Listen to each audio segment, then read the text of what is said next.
안녕하십니까, 송동호 목사입니다.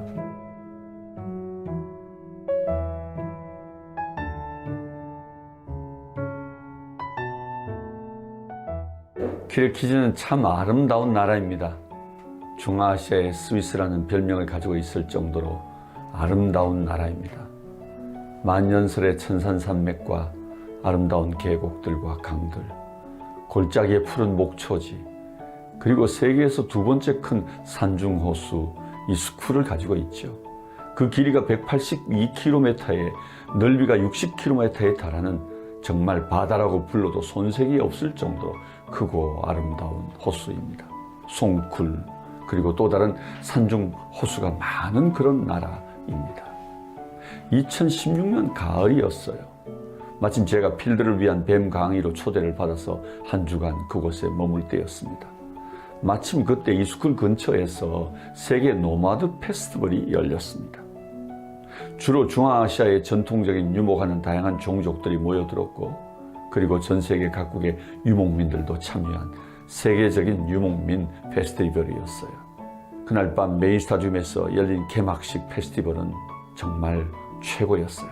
키르기즈의 민족 기원을 주제로 하는 수천 명이 동원된 엄청난 스케일의 공연이었습니다. 정말 감동적이었죠. 둘째 날 아침 식사를 마치고 서둘러 도시 외곽의 골짜기로 향했습니다.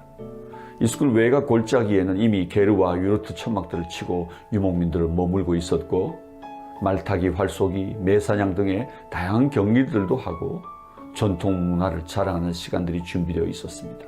오후 시간에는 왕의 귀환을 주제로 하는 스페셜한 공연도 벌어졌는데, 실제로 수백 명이 동원이 되어서 말을 타고 전쟁도 하고 다양한 족속들의 족장들이 행진도 하고, 그 공연 마지막에는 승리한 군대와 왕의 귀한 모습도 정말 환상적이었어요. 그곳에 그 왕을 환영하는 민족들의 군무와 환영 의식 등 정말 볼거리가 가득했습니다. 아주 리얼한 전개들로 공연 내내 정말 지루할 겨를이 없을 정도로 흥미진진했죠. 공연이 없을 때에는 각 족속들의 천막을 찾아서 그들의 천막도 구경하고 그들의 전통 의복도 살펴보고 연주도 들을 수 있었어요. 심지어 만난 음식도 함께 맛볼 수 있는 것은 아주 특별한 기회였습니다. 그리고 함께 사진 촬영도 하고 아주 즐거운 경험을 했었죠. 하루가 언제 지나갔나 싶을 정도로 벌써 오후 시간이 훌쩍 지나가고 해가 산 너머로 뉘엿 넘어가고 있었어요. 갑자기 날이 어둑해지더니 부슬부슬 비가 내리기 시작했어요. 그런데 어디선가 노래소리가 들려왔습니다. 그 노래소리를 따라 천막 뒤편으로 언덕 쪽으로 올라가 보니 두 악사가 그곳에서 노래를 하고 있었어요. 한 사람은 아코디온을 연주하고 또 한 사람은 전통악기 코무즈를 연주하고 있었죠. 그들의 노래 가사의 의미는 알 수 없었지만 무언지 모르게 그 노랫가락은 제 마음을 아주 사로잡았습니다. 코무즈를 연주하는 화려한 악사가 현을 뜯고 튕기는 그 손놀림, 그리고 때로 구슬프고 가냘픈 부드럽고 절규하는 듯 사람의 마음을 훔치는 그 악사의 목소리와 노랫가락은 그야말로 최고의 연주였습니다. 악사들은 제가 심취해서 듣고 있는 모습을 보면서 더욱 신이 나서 연주를 합니다. 비가 오는지 그쳤는지도 잊어버렸어요. 일행들이 저를 찾는 전화가 제 흥과 몰입감을 깨기 전까지 정말 해가 넘어가는지도 모르고 넋을 놓고 그 연주를 듣고 있었죠. 떠나와야 하는 순간 아쉬움의 멱장 악사들의 모습을 제 카메라에 담고 돌아왔습니다. 돌아오며 내내 그들의 노래가 제 귓전을 울렸습니다. 정말 노래가 가진 힘은 큽니다. 그리고 생각해 보니 다양한 유목민들의 천막에 찾아갔을 때 그 천막 밖에서도 또는 안에서도 늘 만났던 것은 다름 아닌 노래하고 연주하는 사람들이었어요. 모든 민족들은 노래하고 있었습니다. 그렇게 삶을 즐기고 있었죠. 성경에 보면 가인의 후예들 중에 람에게 아들이 둘이 있었는데요. 하나는 야발인데 그는 장막에 거주하며 가축을 치는 자의 조상이었다고 되어 있고, 그의 아우 유발은 그는 수금과 퉁소를 잡는 모든 자의 조상이 되었다고 말하고 있습니다.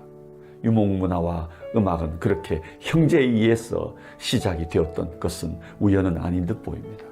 실제로 주전 3000년경 것으로 추정되는 피리가 애굽에서 발견이 되었고, 수금도 메소포타미아 우르 지역에서 비슷한 시기에 발굴이 되었어요.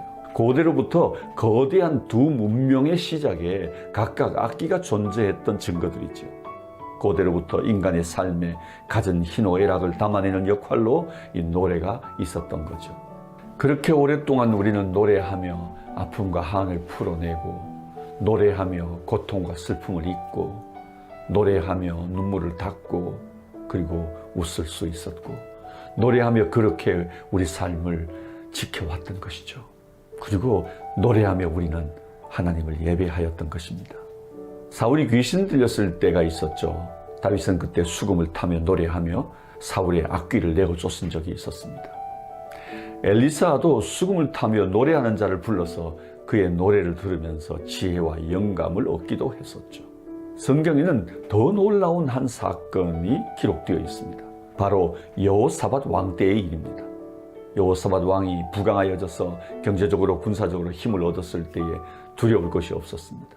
그때 아합 왕의 꾀임에 빠져서 연합군을 결성하고 길랄 라봇 전투를 다녀왔었죠. 그때 하나님의 책망과 진노 속에 실제로 유다는 점점 쇠잔해에 가게 되었습니다. 요단 동쪽에 유다에 복속해 오던 모압과 암몬과 에돔 이 3개국이 연합군을 결성하고 반역하여 유다를 향해 공격해 왔습니다. 그때 여호사밧은 거룩한 전쟁을 결심하죠. 온 백성들은 금식하며 기도하였고, 그는 레위인들에게 예복을 입혀 찬양대를 준비하고 전쟁으로 나아갑니다. 군대 앞에서 노래하는 자들이 노래합니다. 여호와께 감사하세, 그의 인자하심이 영원하도다. 성경은 그들의 노래와 찬송이 시작될 때에 여호와께서 적들을 치셨다고 기록하고 있습니다. 하나님께서 유다를 대신하여 일어나 그 적들과 싸우신 것이죠. 유다는 대승을 거두었습니다. 그들이 그 탈취물, 전리품을 거두는데 3일 동안 거두었다고 되어 있고, 다 가져올 수 없을 만큼 많았다고 성경은 기록하고 있습니다. 그 다음 날 그들은 다시 그 골짜기로 나아가 그들에게 승리를 주신 하나님을 노래했습니다. 그 승리의 골짜기 이름이 바로 브라가의 골짜기, 브라카, 축복, 찬송, 송축의 골짜기라 불렀습니다. 제가 이스라엘에 있을 때에 아랍인들의 이스라엘 버스의 자살 테러로 한국 유학생들은 두려움에 빠져 있을 때가 있었습니다. 그때 이스라엘 TV 방송에서 그 버스 안에서 이스라엘 청소년들이 기타를 치면서 퍼커션을 두드리면서 박수를 치면서 노래 부르는 모습을 TV로 방영했어요. 그들은 그 두려움을 그렇게 날려보내는 담대함을 우리에게 보여주는 것이었어요. 그들에게 두려움을 가져오는 적을 향한 선포이며 선전포고이기도 한 것이었죠. 선언이었죠. 오늘 이야기를 마무리할까요? 우리는 역사상 단 한 번도 경험하지 못했던 최악의 팬데믹을 경험하며 어쩌면 우리 생의 가장 어려운 날들을 지나가고 있습니다. 전쟁이 격할수록 노래하던 여호사밧의 찬양대처럼 우리도 함께 노래합시다. 마음이 어두울수록 우리도 선포합시다. 오늘은 우리 마음을 담아 노래를 부르고 우리의 우울한 마음과 슬픈 마음을 날려보내십시다. 또 새 마음으로 우리에게 승리를 주실 하나님을 찬양합시다. 그리고 우리를 위해 일어나 일하실 하나님을 기대하며 우리 함께 노래합시다. 오늘 되새기는 한마디, 힘든 날에는 함께 노래를 부르자. 여러분 사랑하고 축복합니다.